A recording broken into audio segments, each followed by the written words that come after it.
कि हम अपनी सफलता और आत्मनिर्भरता कैसे हासिल कर सकते हैं, इसके लिए क्या करना होगा। ये दुनिया में कोई भी ऐसा उदाहरण नहीं है जब लोग इकट्ठे हुए और वो अपने मिशन में कामयाब नहीं हुए हों।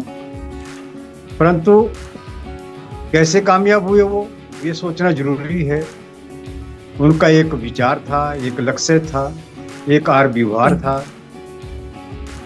उनका जो तौर तरीके थे, उन पे उन्होंने जीने मरने की कस्में खाई और उस पर काम किया, अपने लक्ष्य पर काम किया और वो कामयाब हुए, सफल हो गए। चाहे उनका कोई भी क्षेत्र था, चाहे सामाजिक, चाहे राजनीतिक, शैक्षिक, न्यायिक या सांस्कृतिक, कोई भी कार्य क्षेत्र, हर क्षेत्र पे वो छाए। उदाहरण है हमारे पास, जैसे भी ईस्ट इंडिया कंपनी आई थी भारतवर्ष में, 1600 में आ गई थी। थोड़े से लोग थे, लेकिन उनका एक लक्ष्य बना कि हमने जो है इस देश पे राज करना है। और उन्होंने अपने तौर तरीके बनाए, स्ट्रेटेजी बनाई, तरीके, और उन पे काम किया। और काम करते करते वो इस तरह से इतने कामयाब हुए, इतने सफल हुए, इतने शक्ति को प्राप्त हो गए कि उन्होंने पूरे भारतवर्ष को अपने ग्रिप में ले लिया और राज किया। ये चीज है, ये बात है। यूं भी हमारे भारतवर्ष में देखें तो थोड़े से लोग हैं जो छा गए हैं, क्योंकि उन्होंने संग में रहना सीखा, एक लक्ष्य पर काम करना सीखा। हमारे लोग हैं, हम तो 120 करोड़ लोग, पर हम लोग जो है एक लक्ष्य पे नहीं रहते, एक अपनी कदर नहीं करते, अपने मिशन की कदर नहीं करते, अपने काम की कदर नहीं करते और अपनी सोच की कदर नहीं करते, अपने पे विश्वास नहीं करते। आत्मनिर्भरता तो उन्हीं लोगों की होती है जिनके अपने तौर तरीका होता है, अपनी संस्कृति होती है, अपने रीति रिवाज होते हैं।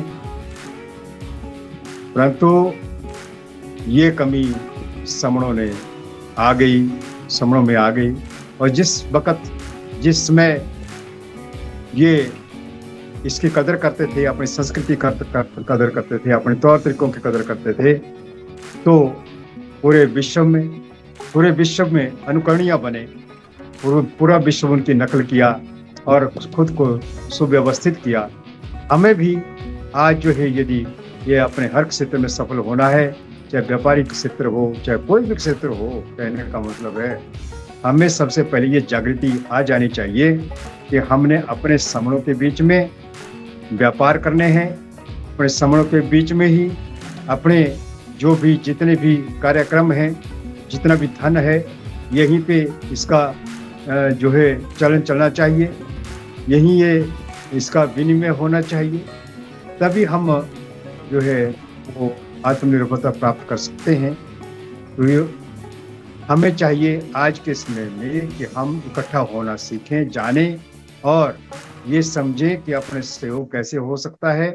अपने समणों का ही जो भी कोई, चाहे वो छोटी इंडस्ट्री हो, बड़ी इंडस्ट्री हो, या फिर कोई छोटा उनका व्यापार हो, या फिर उनका कहीं किसी सरकारी के क्षेत्र में हो, निजी के क्षेत्र में हो, उनका साथ देना सीखें, जानें। या फिर हम सामाजिक क्षेत्र में जो है, जो पिछड़े हुए लोग हैं, पिछड़ गए हमारे लोग जो पीछे रह गए हैं समय की दौड़ से, आधुनिक समय से, उनको हमने सिखाना, समझाना, बताना कि आप कैसे उठ सकते हो, कैसे निकल सकते हो। कहते हैं ज्ञान की कमी के कारण जो है हमेशा गुलाम ही रहता है, क्योंकि यदि उसको गुलामी का एहसास करवा दें तो वो अपना संघर्ष शुरू कर देता है। आज़ादी पाने के लिए उसे पता लगता है कि मैं गुलाम हूँ तो किससे गुलाम हूँ, कैसे गुलाम हूँ, किस चीज़ से। क्या हमारे ऐसा तो नहीं जिसका मुझे एहसास तक नहीं कि मैं गुलाम भी हूँ, तो मेरा शोषण भी कर रहा है, लेकिन प्यार में शोषण की वो करवा रहा होता है। और वो ये नहीं जान पा रहा होता है कि जिनके मुंह में जो है मेरे लिए प्रशंसनीय शब्द निकल रहे हैं, वो क्या मेरे लिए कोई ऐसे चाल तो नहीं चल रहे हैं जिससे मेरा जो है स्तर, स्वाभिमान, मेरा सम्मान यहाँ पे गिरा रही हैं।